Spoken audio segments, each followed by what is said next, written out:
Chapter 23, Sidearm.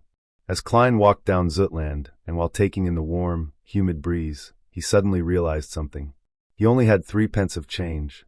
If he returned to Iron Cross Street via public carriage, it would cost him 4 pence. If he were to hand over a 1 gold-pound note, it would be akin to using a $100 bill to buy a bottle of cheap mineral water back on Earth. There was nothing wrong with that, but it was just quite awkward to do so. Should I use 3 pence to travel 3 kilometers and walk the rest of the journey? Klein reached into his pocket with one hand as he slowed down his pace, considering other solutions. That won't do. Soon, he rejected the idea. It would take him a while to walk the remaining journey. Considering how he was carrying 12 pounds, a massive fortune, it was not safe. Furthermore, he had deliberately not brought the revolver with him, afraid that the Nighthawks would confiscate it. If he were to encounter the danger that instigated Welch's death, there was no way he could fight back. Get some change from a nearby bank? No way. There's a 0.5% processing fee. That's way too extravagant. Klein shook his head silently. Just the thought of the fees involved pained his heart. Having ruled out one solution after another, Klein's eyes suddenly lit up when he saw a clothing shop in front of him. That's right. Wouldn't the normal course of action be to buy something appropriately priced to get some change? A formal suit, shirt, vest, trousers, leather boots, and a cane were all within budget. They had to be bought sooner or later. Oh, it's very troublesome when fitting clothes. Besides, Benson knows more about this than me, and he's better at bargaining. I should consider it only after he's back. Then should I buy a cane? That's right.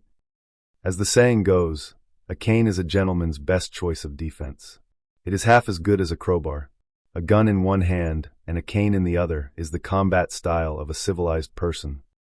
After debating internally, Klein made up his mind. He turned around and entered the clothing shop, Wilker Clothing and Hats. The clothing store's layout resembled the clothing stores on Earth. The left wall was filled with rows of formal attires. The middle rows were decked with things like shirts, trousers, vests, and bow ties. On the right were leather shoes and boots placed inside glass cabinets. Sir, may I help you? A male salesperson dressed in a white shirt and red vest came over and asked politely. In Lone Kingdom, rich and powerful gentlemen of high standing enjoyed wearing black suits consisting of white shirts matched with black vests and trousers.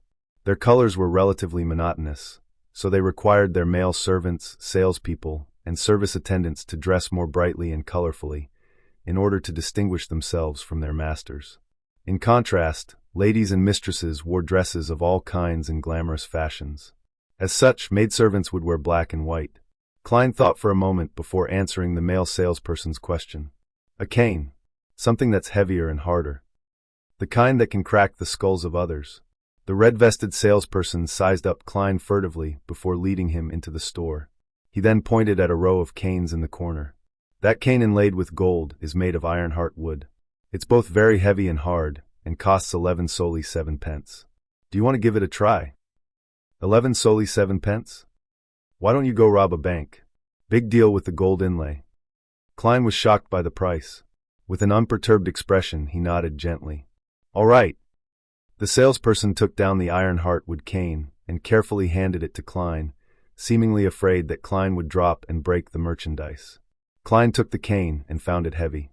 He tried moving with it and discovered that he could not sway it smoothly as he wanted. It's too heavy. Klein shook his head in relief. This is not an excuse. The salesperson took back the cane and pointed at another 3 canes. This is made of walnut wood, created by Tingen's most famous cane artisan, Mr. Hayes. It's priced at 10 solely 3 pence. This is made of ebony wood and inlaid with silver. It's as hard as iron, costing 7 solely 6 pence. This is made from the core of a white boley tree, and also inlaid with silver, costing 7 solely 10 pence. Klein tried each one of them, and found them of appropriate weight. He then tapped them with his fingers to gain an understanding of their hardness. Finally, he chose the cheapest one. I'll take the one made from ebony wood. Klein pointed at the cane with the silver inlay which the salesperson was holding. No problem, sir. Please follow me to proceed with the payment. In the future, if this cane is scuffed or stained, you can hand it to us for handling for free. The salesperson led Klein to the counter. Klein took the opportunity to release the 4 gold-pound notes from his tight grip and removed 2 of the smaller denominations. Good day, sir. It will be 7 solely 6 pence. The cashier behind the counter greeted with a smile. Klein was planning on maintaining his gentlemanly image, but when he extended his hand with the 1 gold-pound note, he could not help but ask, "Can I get a discount?" "Sir, what we have is all handcrafted, so our costs are very high." The salesperson beside him answered, "Since our boss isn't here, we are unable to lower the prices." The cashier behind the counter added, "Sir, sorry about that." "All right." Klein handed the note over and received the black silver inlaid cane. While waiting for the change to be given to him, he took a few steps back and distanced himself from them. He swung around his sidearm as a test. Whoosh, whoosh, whoosh. The wind sounded heavy when the cane sliced through the air. Klein nodded in satisfaction. He looked forward again, prepared to see notes and coins, but was appalled to see the red-vested salesperson retreating far away.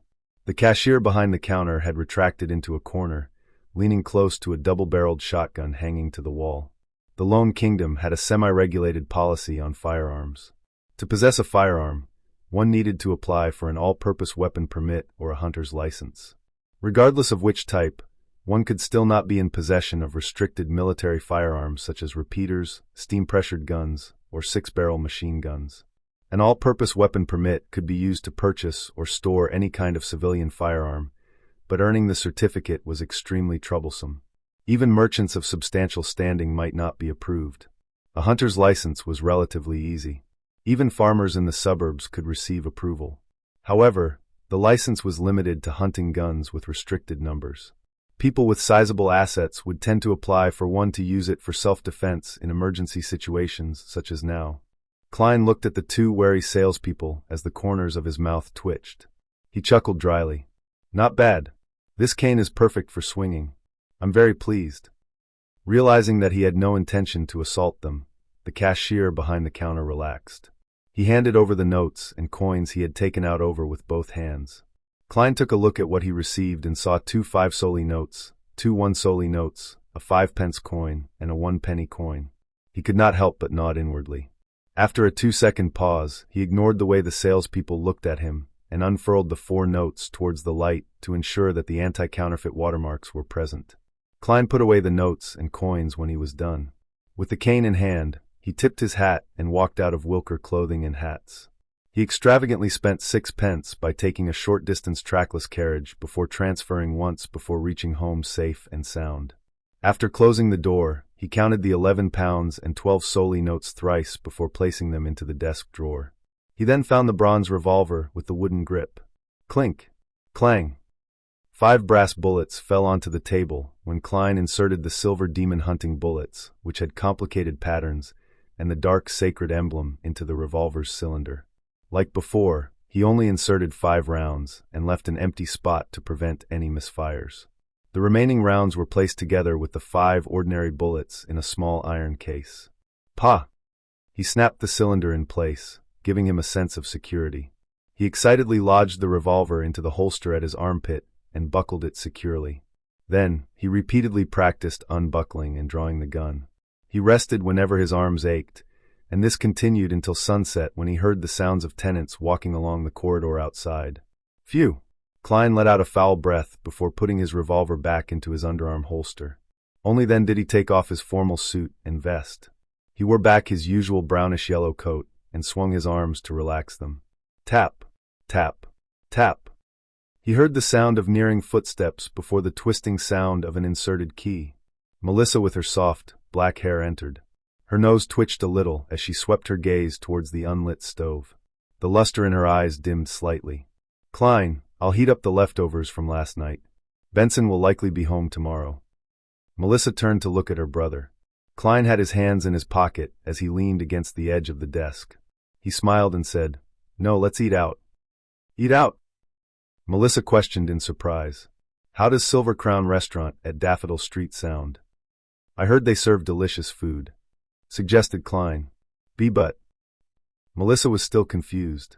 Klein grinned and said, "To celebrate my new job." "You found a job?" Melissa's voice rose unknowingly. But, isn't the Tingen University interview tomorrow?" "Another job." Klein gave a faint smile before fishing the stacked notes from the drawer. "They even gave me an advance of 4 weeks' pay." Melissa looked at the gold pounds and solely as she widened her eyes. Goddess. What job did you get? This. Klein's expression froze as he deliberated on his words. A security company whose mission is to seek, collect, and protect ancient relics. They were in need of a professional consultant. It's a 5-year contract, earning me £3 a week. Were you vexing over this last night?